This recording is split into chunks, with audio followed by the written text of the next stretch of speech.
I don't own my own property yet, or my own house, so I pay to live in someone's house.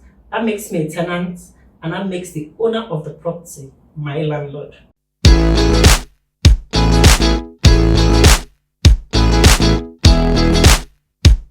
So today I'll be talking about tenants' rights in Nigeria. So even though the landlord owns the property and I pay the landlord to use that property for a period of time, but I, the tenant, I have loads of rights.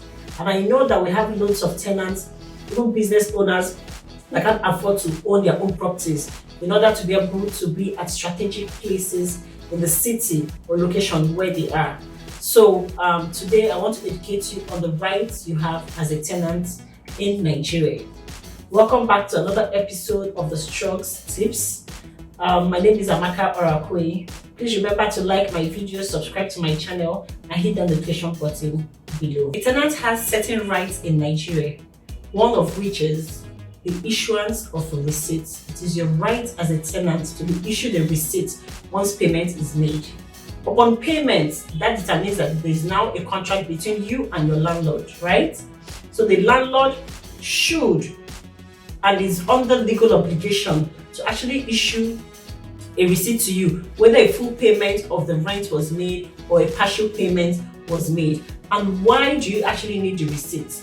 One, it helps the court determine when your rent actually started and when your rent will expire. It also enables the court to understand the menstrual profit. What does a menstrual profit mean? A menstrual profit means that after the expiration of your rent, or the landlord has given you notice to quit the property. So after the expiration, what are the accrued rents or payments on top of the money or the time that you have spent in that property after the expiration of your rent? Also, it states as proof of payment by the landlord. So if something should arise or there's a dispute between the landlord and tenant, and then the landlord wants to take you to court or unlawfully ejects you from the property, then that serves as a proof that the landlord actually received money from you, that that exchange was actually made. And when the exchange was made, the duration that contract, that tenancy agreement was actually meant to last, right? And then you should also know that it is your legal right in Nigeria that when you make a payment for rent, that the landlord is under legal obligation to issue a receipt of payment to you as a tenant. So in a situation whereby the landlord doesn't do that, because most people are very dubious, are very shady, make sure you demand for one. It is within your legal right to do so. So remember, it is an actionable offense for a landlord to decline issuance of receipt of payment to you as a tenant. 2, make sure you get a written agreement.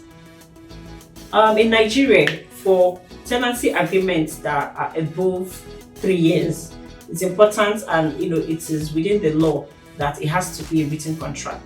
But then we have oral and written contracts. So for tenancy agreements that are below 3 years, you can actually go with an oral contract. But from my standpoint as a lawyer and your legal advisor, and coming from the Strugz tips, legal tips and business tips, remember, oral agreement or contract is a no-no in my books. Never opt for an oral contract, always go with a written contract. What does a written contract do for you? A written contract makes sure that the intentions of both parties are properly expressed within that within the terms and agreements of a tenancy agreement. Am I communicating? Please always opt for a written tenancy agreement, whether 3 years and above or 3 years below. We should also know that most landlords in Nigeria, most people don't want to pay legal fees. I don't know why. In Nigeria, at least when someone rents a property, you pay agency fee, you pay legal fees. Okay, I remember when I moved to Lagos newly, and an agent helped me secure the property where I stayed now. I paid the agency fee, which my landlord paid to my agent, right? But then the landlord now charged me for legal fees, and I told him, why are you charging me for legal fees? I've not gotten a legal contract for me. I've not gotten the tenancy agreement. Nothing has been given to me to sign from a lawyer. So why am I paying legal fees? So I challenged that. And he went quickly after like 2 or 3 days, and he brought a legal a tenancy agreement for me to go through. And then I didn't agree with certain terms within that agreement, because I actually own a dog and I was looking for a property that would accept dogs or animals, because I'm a dog lover. And then part of the reasons why I chose that property was because it had enough space for my dog to play around with. Oh, Mali, I really, really miss you. That's the name of my dog, Mali. Yes, so within the terms and conditions of that particular tenancy agreement, my landlord stipulated that no animals or dogs were allowed in that compound. And then I had to like challenge, and I said, I already told you from the day I made this payment that I had a pet, a dog, right? And then you accepted, you took my money, I paid agency fee, and then you're coming to tell me that no, it doesn't work that way. And then I already got in, because really, and I said, if you knew all those things, you should have told me, you should have given me this tenancy agreement, because I asked for it before making my payment too. I asked for it. So he now had to, come to an agreement with me, and then he accepted. He said, you know what, let's tweak the tenancy agreement. And I stated what I wanted, stated what he wanted for me to be able to enjoy, the time and my money that I spent in that particular premises. And then we agreed and I signed. And it so happened that when I asked other tenants that live in the compound at that time, and I asked them, I said, do you have a tenancy agreement? It happens to be that I was the only person that had a tenancy agreement in that compound. Can you imagine this? And then some of them will come and say, like the landlord is disturbing them, maybe they've made a part payment of rent. The landlord came to knock at their door, and then I kept wondering, like, but why? If you actually had a tenancy agreement, the landlord would know at the appropriate time when to ask for the rent and when the rent is expiring. He will not just wake up one day because he or she is short of cash and start knocking on your door and demanding money for rent that is not yet due. So it's important to have a written tenancy agreement. Secondly, most landlords just like to do copy and paste. They like to use the same tenancy agreement for one person as a generality for every other person, every other tenant that they have in that compound or in another compound or in another property.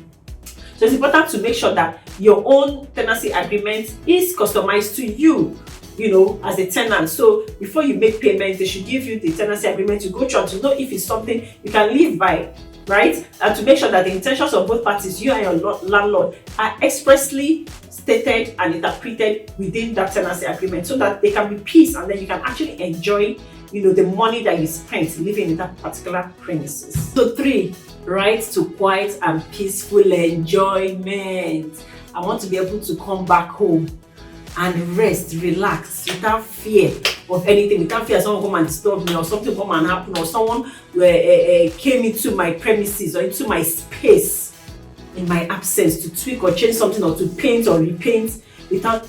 So when you make your payment, when you pay your tenancy fee, the landlord relinquishes his rights and control over that property during the duration or time frame which that tenancy fee was meant for, right? So you now own, you as the tenant, you now have legal and equitable rights for that space that you've paid for. And that legal right is absolute. So you can sue trespassers, including the landlord or caretakers. Anybody that comes within your space without your permission or knowledge, you can sue them, because it is your space. You've paid for it, it belongs to you. In fact, during the time duration now, you're not landlord of that space. It's your own space. Nobody can come and challenge you. But then the landlord also has rights to maintain his property. But he has to do that with your knowledge. He has to inform you. So that also forms part of the tenancy agreement. So it stipulates that when the landlord wants to do maintenance or to check certain things in the property, when he's supposed to contact you, he's not supposed to do certain things within odd hours of the night. For example, if the landlord decides that he wants to cut a tree in his property, and he cannot start doing it by 1 a.m., stopping your sleep. So you have right to peaceful and quiet enjoyment the property once you pay for it. And if any landlord should try you, you know what to do now. You sue his ass, or you go to the nearest police station. See, I'm teaching people this thing now for free. Nobody's paying me for it. But so you know, whenever you pay money, tenancy fee, it is now your space. You have legal and equitable rights within that space. Nobody can trespass, including your landlord. If anything happens, please contact your lawyer and make sure you go to the nearest police station to report that. 4. Write valid quit notice before eviction. So as a tenant, it's really your right that your landlord cannot just wake up any day and throw out your goods, your property, your valuables, and throw them out and forcefully evict you. No, you can't do that. You have a right that your landlord has to first serve you a quit notice, depending on the terms or the duration of whichever tenancy it is that you're paying for, right? Under the recovery premises law in Nigeria, a tenant must receive valid quit notice from their landlord before the landlord can evict them from their property. So if you're a yearly tenant, an annual tenant, you renew your rent yearly, you're required to have at least 6 months notice before your landlord can evict you from the property. So if, let's say, you paid your rent starts to run in January, the landlord wants you to leave the property, they're required to serve you a 6 months notice before they can now evict you from the property. If you're monthly tenant, then you at least require a minimum of 1 month's notice before the landlord can evict you from the property. And then if you're weekly tenant, you also require a minimum of 1 week notice before a landlord can lawfully evict you from the property.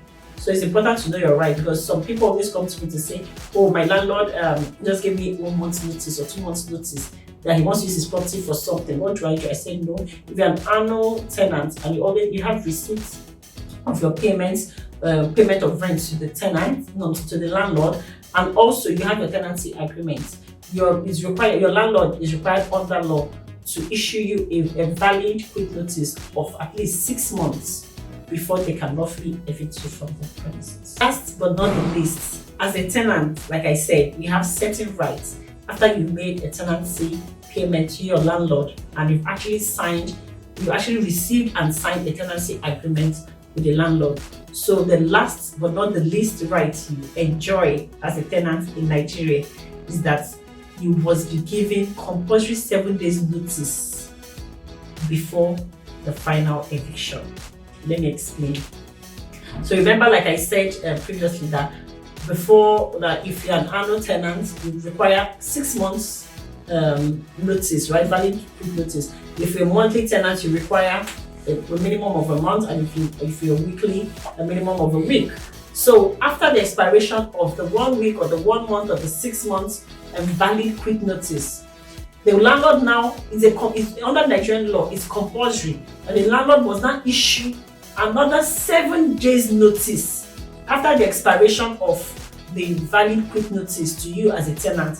The reason why this is done is so that you're not forcefully ejected or evicted, and then you're not humiliated. So there's this compulsory 7 days 7 days notice for the landlord to be able to recover their premises after the valid quit notice has expired. Imperative to note that for all agreements to be valid, whether a notice or receipt for rent or any other agreement, right? A tenancy agreement, it should contain the name of the landlord, the name of the tenant, the address of the property, the amount that was paid as rent, the signature of the party receiving the payment, the date of the notice or rent, when it commences and when it will end.